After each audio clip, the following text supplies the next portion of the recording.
If Nintendo's arrogance had a face, it would be the $80 price tag slapped on Mario Kart World. And that's on top of $450 for the Switch 2. In a world where $70 games were already controversial, Nintendo looked at their game and decided fans would pay anything. The problem is, what they delivered didn't match the cost. Not only was Mario overpriced, but Nintendo removed a vital fan favorite feature with an update, actively disrespecting fans. Mario Kart World players quickly dropped the online. The lobbies became half empty. Not to mention error messages started appearing when the game can't find players at all. For the first time in history, Mario Kart looked vulnerable. And right in that moment, Sonic's new racing game came around. The success of Sonic Racing CrossWorlds open beta humbled Nintendo. Not with bigger polish or a bigger open world, but with 3 major lessons they should quickly learn. The third one is definitely the most harsh. I'm Mr. Fascinating, and in this video, we'll explore how these 3 factors allowed CrossWorlds beta to explode on Steam charts, with influencers and media outlets saying it's better than Mario Kart, and why Nintendo should learn from these 3 things if they want to regain player trust. Mario Kart used to be the comfort food of gaming.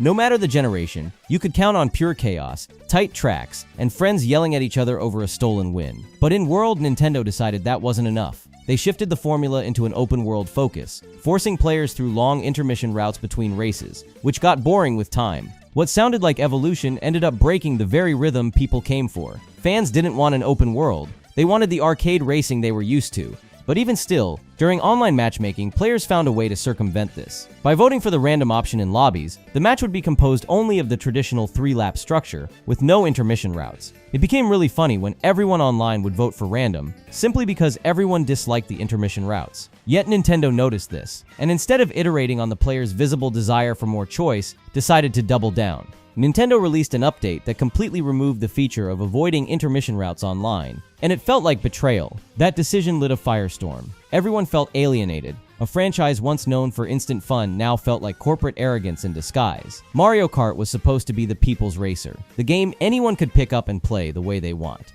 Instead, it became a franchise that told its fans how they should have fun, forcing people to play sections they didn't enjoy. A good product adapts to the will of the customers, but here, Nintendo wanted the customers to adapt to their view of the product. And of course, the customers didn't. That's why the online became empty. The empty lobbies became the symbol of a game that lost touch with its own community. The players quit and went looking for a new kart racing alternative that actually respected them. That's where Sonic came in. This is the first lesson that Sega is teaching Nintendo: respect and listen to players' feedback. For decades, casual gamers saw Sonic's racing spin-offs as bland clones. Mario Kart defined the genre. Sonic was a curious alternative, but CrossWorlds flipped that script with one simple philosophy: give the fans what they asked for. Sega didn't just market their game for a few weeks, and then released it for $80. Sega actually promoted the game for months, not just for marketing, but because of beta testing. They held various beta periods across the year. Of course, during the first ones, there were some rough things. Players noticed lack of polish, imbalanced game features, and various other problems. They were vocal about it, and that's good, because unlike Mario, Sonic listens. From the earliest beta,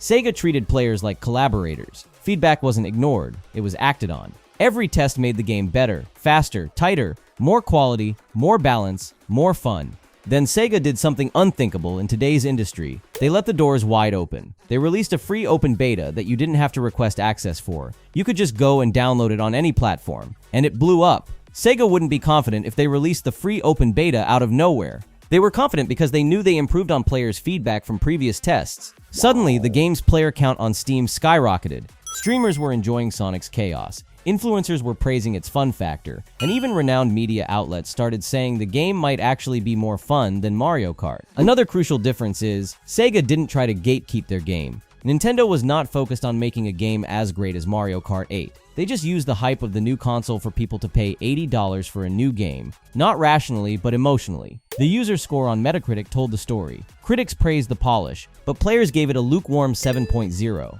That disconnect was jarring, and it exposed Nintendo's real goal. Mario Kart's role was just to be a good console bundle. Once the Switch 2 hit numbers, they didn't care if the lobbies died. You can see it with them actively removing player choice. They just don't care. While Nintendo gatekeeps a new overpriced Mario behind an overpriced console, Sega completely humbles them with just a few words: free open beta and crossplay. Which leads us to the second lesson: accessibility. Nintendo made their fans pay $530 total to play Mario Kart World if they didn't get the bundle version. Sega went the opposite route. Crossplay meant your friends could join in whether they were on PC, PlayStation, Xbox, or even the Switch itself. No barriers. In 2025, online gaming is highly competitive. If your players don't invite their friends, your game won't stick around. Nintendo forgot that, but Sega nailed it. Kart racing fans that felt empty from the disappointment of Mario decided on a whim to test out the new Sonic game. And they were so surprised that they quickly invited their entire social circles to play it. It was contagious, literally viral. That's how a Sonic spin-off that only hardcore fans knew about suddenly reached mainstream status, and I guarantee you that this will convert into sales. And the irony is that Sega didn't even plan for this timing. In an interview, they admitted they were surprised Mario Kart would launch so close,